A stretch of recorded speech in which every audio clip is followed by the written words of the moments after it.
इन आँखों में सांझ ढले और सुबह आँखें खोले। मनवा मोरा मिलन में तेरे बाबा बाबा बोले। मनवा मोरा। ओम शांति। आज बाबा की 15 तारीख की वाणी है। बाबा बोले, मीठे बच्चे, इस दुख के घाट पर बैठ शांति धाम और सुख धाम को याद करो। इस दुख धाम को भूल जाओ, यहाँ बुद्धि भटकनी नहीं चाहिए। आज का प्रश्न है, तुम्हारे पुरुषार्थ का आधार क्या है? उत्तर है निश्चय। तुम्हें निश्चय है बाप नई दुनिया की सौगात लाए हैं। इस पुरानी दुनिया का विनाश होना ही है। इस निश्चय से तुम पुरुषार्थ करते हो। अगर निश्चय नहीं है तो सुधरेंगे नहीं। आगे चल अखबारों द्वारा तुम्हारा मैसेज सबको मिलेगा, आवाज़ निकलेगा, तुम्हारा निश्चय भी पक्का होता जाएगा। Om Shanti. Tower of silence और टॉवर ऑफ सुख। तुम बच्चे यहाँ बैठे हो तो तुम्हारी बुद्धि घर में जानी चाहिए। वह है शांति का टॉवर। ऊंचे ते ऊंच को टॉवर कहा जाता है। तुम शांति के टॉवर हो। घर में जाने के लिए पुरुषार्थ तुम कर रहे हो। कैसे जाते हो? जो टॉवर में रहने वाला बाप है वह शिक्षा देते हैं कि मुझे याद करो तो शांति के टॉवर में आ जाएंगे। उसको घर भी कहा जाता है, शांति धाम भी कहा जाता है। ये बातें समझाई जाती हैं। अपने शांति धाम सुख धाम की याद में रहो। नहीं रह सकते हो तो गोया जंगल के कांटे हो, इसलिए दुख भासता है। अपने को शांति धाम के निवासी समझो। अपने घर को याद करना है ना, भूलना नहीं है। घर है ही बाप का, यह है ही दुख का घाट। यहाँ बैठे भी जिनको बाहर की बातें याद आती हैं तो ऐसे नहीं कहेंगे कि इनको अपना घर याद है। इसलिए बाप रोज़ शिक्षा देते हैं, घड़ी घड़ी शांति धाम और सुख धाम को याद करो। गीता में भी बाप के महावाक्य हैं कि मुझे याद करो। भगवान क्या बनाएंगे? स्वर्ग का मालिक बनाएंगे और क्या। जब स्वर्ग का मालिक बनने बैठे हो तो घर के लिए, स्वर्ग के लिए जो बाप श्रीमत देते हैं उस पर पूरा पूरा चलना चाहिए। दुनिया में कितने ढेर के ढेर गुरु हैं। बाप ने समझाया है कि कोई भी धर्म स्थापक को गुरु नहीं कहा जाता है। वह तो सिर्फ धर्म स्थापन के लिए आते हैं, वापिस ले जाने थोड़ी आते हैं। गुरु अर्थात जो वापिस निर्वाण धाम वानप्रस्थ में ले जाए। परंतु एक भी गुरु वापस ले जाने वाला है नहीं। एक भी निर्वाण धाम में जाते नहीं। वाणी से परे अर्थात घर।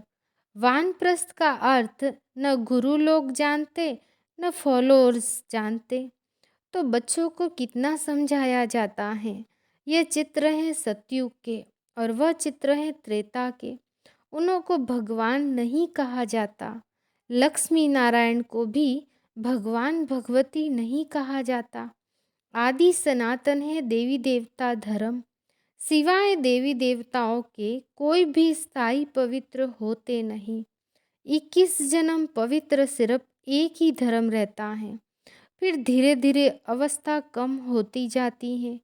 त्रेता में 2 कला कम तो सुख भी कम हो जाता है। उसको कहा जाता है त्रेता युग, 14 कला। अभी तुमको बाप का परिचय है और सृष्टि चक्र का ज्ञान है, उसको ही तुम याद करते हो। परंतु कईयों की बुद्धि कहाँ न कहाँ भटकती रहती है, याद नहीं करते। अच्छा, और कुछ भी न समझ सको तो आस्तिक बनकर बाप को तो बुद्धि में याद रखो।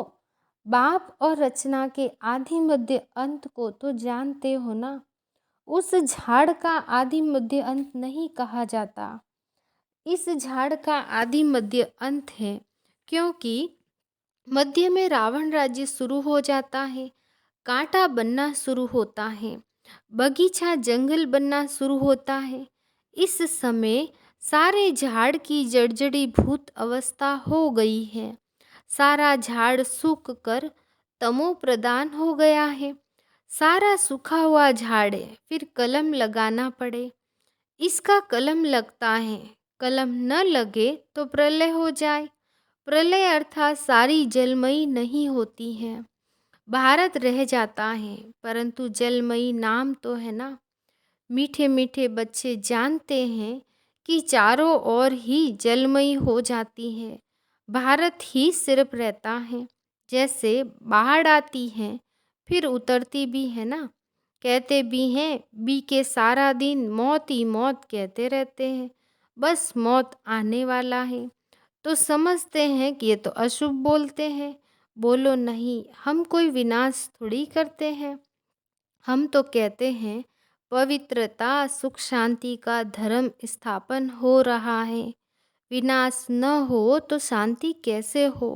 गुप्त वेश में शांति धाम सुख धाम की स्थापना हो रही है, ये तो हम शुभ बोलते हैं। तुम कहते हो ना, हे पतित पावन आओ हमको पावन बनाकर घर ले चलो। तुम खुद कहते हो ना कि तुम कहते हो हमको पावन बनाकर इस दुख धाम की दुनिया से ले चलो शांति धाम में, ये तो शुभ बोलते हो ना। कहते हो आओ माना पतितों का विनाश करो, पावन की स्थापना करो। मांगते हो ना कि आकर विश्व में शांति स्थापन करो। शांति तो सतयुग में ही होती है, सो तो गुप्त वेश में विश्व में शांति स्थापन हो रही है। जब तक अर्थ नहीं समझाओ तब तक समझ न सके। सिवाय बाप के मौत तो कोई दे न सके।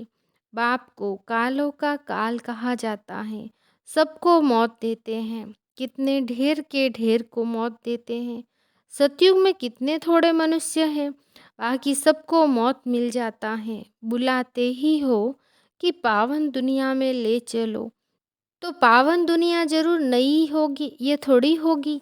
पुरानी दुनिया का भी अर्थ नहीं समझते। पावन दुनिया में बहुत थोड़े मनुष्य रहते हैं, शांति रहती है। ये बातें समझने और समझाने में कितना सहज है, परंतु बुद्धि में बैठता ही नहीं, क्योंकि समय ही नहीं है बुद्धि में बैठने का। कहा भी जाता है ना, कुंभकर्ण की नींद में सब सोए पड़े हैं, यह नहीं जागेंगे। ये ड्रामा बड़ा विचित्र है। तो ये सारा चक्र बुद्धि में फिरना चाहिए। बाप आकर सारा ज्ञान देते हैं, उनको कहते ही हैं नॉलेजफुल, ज्ञान का सागर। ज्ञान का सागर एक बाप ही है।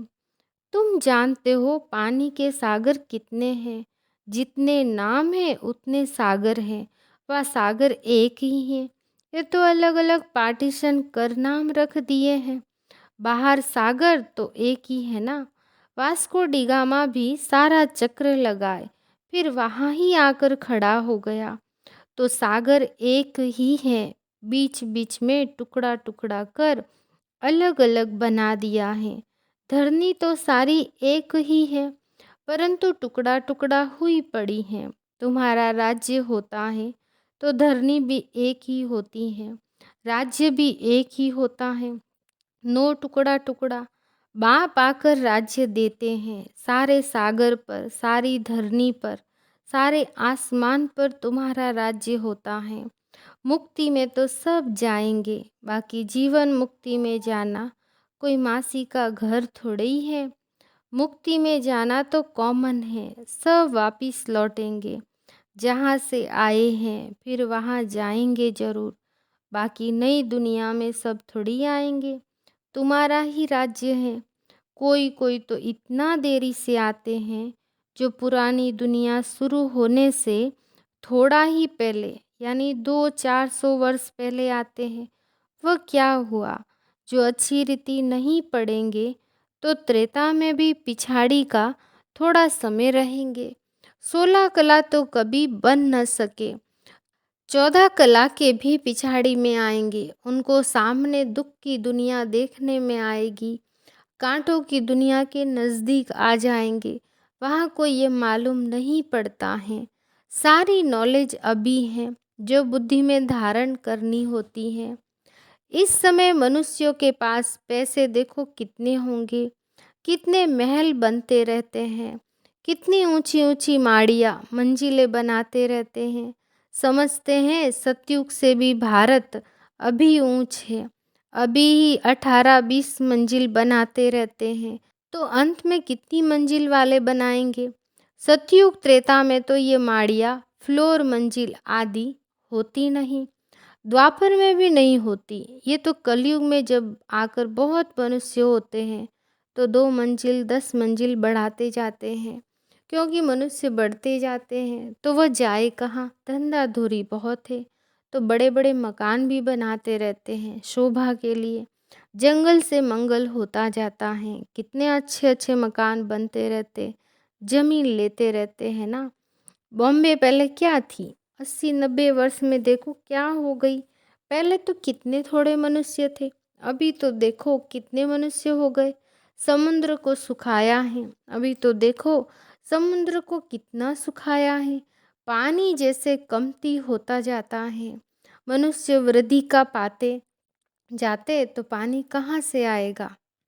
पानी कम होता जाता है, समुद्र हटता जाता, धरती छोड़ता है तो मकान बना देते, फिर पानी चढ़ जाएगा तो कराची व बॉम्बे का बहुत सा हिस्सा पानी में चला जाएगा, तुम जानते हो। और सब खंड खत्म हो जाएंगे, आफतें आने वाली हैं। इसीलिए बाप कहते हैं जल्दी जल्दी तैयार होते रहो। जैसे शमशान में जब आग जलकर खत्म होती हैं तब लौटते हैं, बाप भी विनाश के लिए आए हैं तो आधे पर थोड़ी जाएंगे। आग लगकर जब पूरी होगी तब चले जाएंगे, फिर बैठकर क्या करेंगे। आग बुझेगी नहीं, सब चले जाएंगे, सबको साथ ले जाएंगे। होना तो जरूर है, समझते तो सब हैं, लेकिन समय पर गपोड़ा बहुत बड़ा लगा दिया है। बच्चों को समझाना भी गीता पर है। गीता एपिसोड है ना, जिसमें देवी देवता धर्म की स्थापना हो रही है। वहाँ एक ही धर्म होगा, बाकी सब धर्म विनाश हो जाते हैं। सिर्फ यह गीता ही है जो भगवान ने गाई है। मनुष्यों ने भक्ति मार्ग के लिए बैठ शास्त्र बनाए हैं, ऐसी ऐसी पॉइंट्स धारण कर फिर सुनानी चाहिए। कहते हैं बाबा भूल जाते हैं, धारणा नहीं होती है। बाबा कहते फिर क्या करें, राजधानी स्थापन होती है, इसमें नंबरवार तो सब चाहिए। सबके ऊपर कृपा करने की ताकत हो तो बाप स्वर्ग का मालिक सबको बना दे, लेकिन नहीं, ये तो बनने ही है नंबरवार। ये कोई भी समझ सकते हैं कि भगवान आया हुआ है, भगवान जरूर स्वर्ग की सौगात ले आएंगे। नई दुनिया स्थापन करने आते हैं तो जरूर संगम पर ही आएंगे नई दुनिया स्थापन करने। तुम सुनते हो और निश्चय से पुरुषार्थ करते हो, जिनको निश्चय ही नहीं वह कब सुधरेंगे ही नहीं। भल कितना भी माथा मारो, तो बाबा के अवतरण का पैगाम सबको देना है, मैसेज देना है। आगे चल अखबारों में पढ़ ही जाएगा। जैसे तुम्हारा नाम बदनाम भी अखबारों द्वारा हुआ, फिर नाम बाला भी अखबारों द्वारा ही होगा। दुनिया तो बहुत बड़ी है, सब जगह तो तुम बच्चियाँ जा नहीं सकेगी। कितने शहर है, कितनी ढेर भाषाएं हैं, अखबारों द्वारा सब जगह आवाज़ पहुंच जाता है। कोई भी आएगा कहेगा हाँ अखबारों द्वारा आवाज़ सुना है, तो तुम्हारा नाम अखबारों द्वारा होगा। ऐसे नहीं समझो कि सब तरफ तुमको जाना पड़ेगा, फिर तो पता नहीं कितना समय लग जाए। अखबारों द्वारा ही एक्यूरेट सुनेंगे। तुम कहते भी हो कि बाप को याद करो तो पाप कट जाएंगे, अखबारों में तो पढ़ना ही है। अब तुम्हारा नाम बाला होगा तो फिर बढ़ता जाएगा। जैसे कल्प पहले पता पड़ा होगा वैसे ही समय पर पड़ेगा। सबको मैसेज मिलेगा, युक्तियाँ चल रही है, बहुत अखबार वाले डालेंगे, किसको बुद्धि में बैठा और डाल देंगे। सब धर्म वालों को मालूम पड़ जाएगा। तब तो कहेंगे, ओह प्रभु तेरी लीला। पिछाड़ी में बाप की याद सबको आएगी, परंतु कुछ भी कर नहीं सकेंगे। यह खेल है ना, खेल को जान जाएंगे। 84 चक्र का खेल अब अखबारों में पड़ जाएगा। जहाँ भी जाओ अखबार जरूर निकलते हैं। अखबार द्वारा सबको आवाज़ तो पहुँचता है ना। तुम्हारी बातें तो सबसे ऊंच है ना। विनाश का समय भी तो जरूर आना ही है। ड्रामा प्लेन अनुसार जैसे कल्प पहले मालूम पड़ा होगा, अभी भी पड़ेगा। धीरे धीरे स्थापना होती है ना। संगम युग याद पड़े तो स्वर्ग भी याद पड़े। स्वर्ग को याद करो और मन मना भव। बाप को भी याद करो तो बेड़ा पार हो। जब तक विनाश न हो शांति कहाँ से आए। विनाश का नाम ही कड़ा है। मनुष्य सुनकर बहुत डरते हैं। ये तो राइट बात है ना। पतित दुनिया में अनेक दुख है, पावन दुनिया में अनेक सुख है। बाप देखो सौगात कैसी लाते हैं। अच्छा, मीठे मीठे सिखी लदे बच्चों प्रति माता पिता बाप दादा का याद प्यार और गुड मॉर्निंग। रूहानी बाप की रूहानी बच्चों को नमस्ते। हम रूहानी बच्चों की रूहानी बाप दादा को याद प्यार गुड मॉर्निंग नमस्ते नमस्ते नमस्ते। धारणा के लिए मुख्य सार है। पहला पॉइंट है, बाबा ने कहा पढ़ाई को अच्छी तरह पढ़कर ऊंच पद पाना है। आफतें आने के पहले नई दुनिया के लिए तैयार होना है। दूसरा पॉइंट, अपने को सुधारने के लिए निश्चय बुद्धि बनना है। वाणी से परे वानप्रस्थ में जाना है। इसीलिए इस दुख धाम को भूल शांति धाम और सुख धाम को याद करना है। आज का वरदान है, किसी भी परिस्थिति में फुल स्टॉप लगाकर दुआओं का अधिकार प्राप्त करने वाले महान आत्मा भव। विस्तार में बाबा ने कहा महान आत्मा वो है जिसमें स्वयं को बदलने की शक्ति है और जो किसी भी परिस्थिति में फुल स्टॉप लगाने में स्वयं को पहले ऑफर करते हैं। मुझे करना है, मुझे बदलना है। ऐसी ऑफर करने वालों को 3 प्रकार की दुआएं मिलती हैं। पहली है स्वयं को स्वयं की दुआएं अर्थात खुशी मिलती है। दूसरी है बाप द्वारा और तीसरी है ब्राह्मण परिवार द्वारा। इसलिए अलबेलापन नहीं लाओ कि ये तो होता ही है, चलता ही है। फुल स्टॉप लगाकर अलबेलेपन को परिवर्तन कर अलर्ट बन जाओ। आज का स्लोगन है, संकल्पों की एकाग्रता द्वारा ही श्रेष्ठ परिवर्तन में फास्ट गति आ सकती है। अच्छा, ओम शांति।